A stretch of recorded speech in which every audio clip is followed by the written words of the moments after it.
So when we look at the other side now, you can see finished versions of the model. And this has the history of George Washington. So this is going to be interesting. George Washington was born on February 11th, 1792.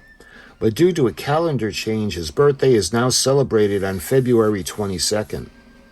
George was the first son of his father's second marriage, so when his father died, the bulk of the estate went to Lawrence, the first son of Mr. Washington's first marriage. Lawrence and George's mother arranged to raise George between them. He was educated by Mr. Williams at the Westmoreland, where he showed a great aptitude for mathematics. When George learned all that Mr. Williams had to offer, Lawrence sent for him. He was then 16 years old while living at Mount Vernon. George often went surveying with friends, and his knowledge of mathematics was of great value. In the spring of 1748, Fairfax gave young George the post of assistant to his nephews in surveying the 5 million acre tat beyond the Blue Ridge.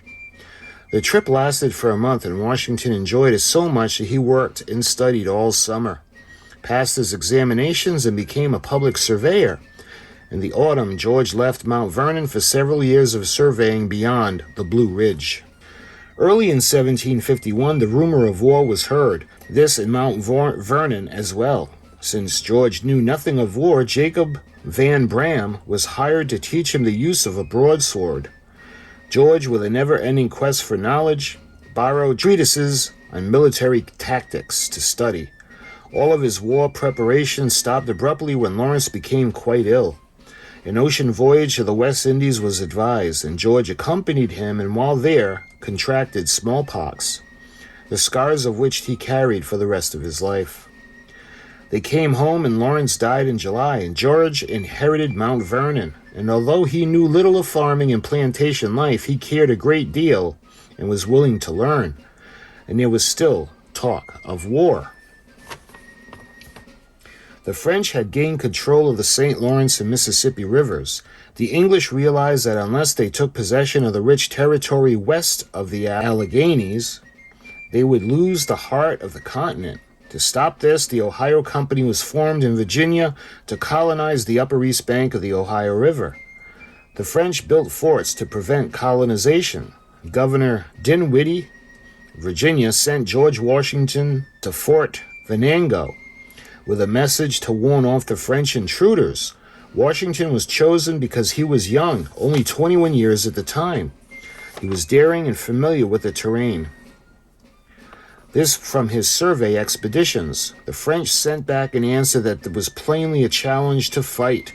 In 1754, the French and Indian War commenced. During the war, Washington fought bravely and tirelessly, all the while keeping voluminous reports between battles. Washington met with and married Martha Custis, a widow of with two children and the largest fortune in Virginia. Little by little, the English drove the French back. Washington, leading his colonial soldiers, comprised a good part of the decisive loss in the war. Of the decisive attack on Fort Duquesne, the French were driven into Canada, where at Quebec they lost the war. Washington won fame throughout the colonies as a soldier and was publicly thanked for his great service to his country. After the war, Washington retired to Mount Vernon. The colonies lived in relative peace and growing prosperity until the new King, George III, began to enforce trade laws and levy taxes. Americans protested taxation without representation in the Parliament. The taxes were repealed except for a small tax on tea, which was to show the Americans that the king could tax as he pleased.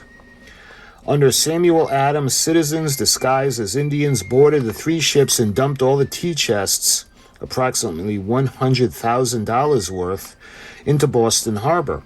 Parliament then closed the port of Boston and put a military governor over the people. This was the last straw for the colonists, and the First Continental Congress was called.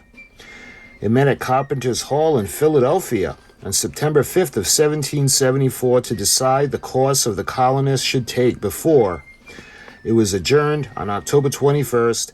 The Second Continental Congress, May 10th of 1775, decided that it was inevitable. Although they recognized King George III as their sovereign, the colonists felt that it was necessary to defend the liberties of America. George Washington, who had appeared at Congress every day wearing his blue and buff uniform, and because he was previously in the previous war, was unanimously chosen as Commander-in-Chief of the American forces. At a salary of $500 a month, Washington declined the salary in lieu of expenses, and thus the American Revolution commenced.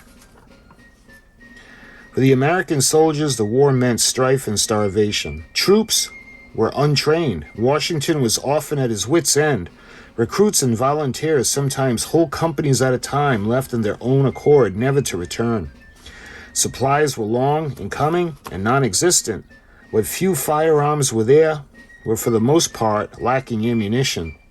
Conditions were so terrible that those who remained were forced to eat their moccasins and nearly perished. Until 1776, the Americans were fighting for their rights as British subjects. In January of 1776, George III issued a proclamation to put down a rebellion. Since the English refusal to fight their fellow English in America, George III had to hire nearly 30,000 Hessian troops. This act meant the final separation with England to the Americas. But half the troops ill-clothed and half-starved, the Americans suffered defeat after defeat. George Washington, the heart, strength, and soul of the Revolution, was forced to retreat across the Delaware towards Philadelphia and his ragged troops on December 8th of 1776. The British couldn't pursue Washington, but had confiscated all their boats in nearly 10 miles. The weather was raw and cold, and the troops were still in summer clothes, some without shoes, and the Americans were beginning to give up the cause. It was not like Washington to give up. He decided that on Christmas night of 1776, his troops would cross the Delaware in 3 divisions to attack the garrisons at Trenton and Bordertown. The Delaware was full of floating ice, which was loose in a binding snowstorm, so closely packed that 2 divisions couldn't cross. A few miles above Trenton, the ice was looser, and in a blinding snowstorm, Washington and 2,500 half-naked troops crossed, only to find that the other divisions wouldn't make the junction. Daylight was coming. Washington made a snap decision. With his barefoot troops making bloody tracks in the road, he marched on the garrison. At 8 o'clock, they found Colonel Rall and 1,500 Hessian troops at the end of the Christmas night celebration. For half an hour, the drunken garrison tried to defend itself. Rall was badly wounded and the garrison surrendered. Losing scarcely a man, Washington took Bordertown, only to find it evacuated. Washington was able to notify Congress that the British no longer held any posts on the Delaware. This was a great victory. Because of its results, patriots, beginning to despair, now became optimistic. It was also time to re-enlist. The troops were not getting paid for most parts, as they did their job with worthless continental paper money as compensation. Washington, deeply sympathetic to his men, called on a friend, Robert Morris, to help raise $50,000. Morris did, and sent the money to Washington.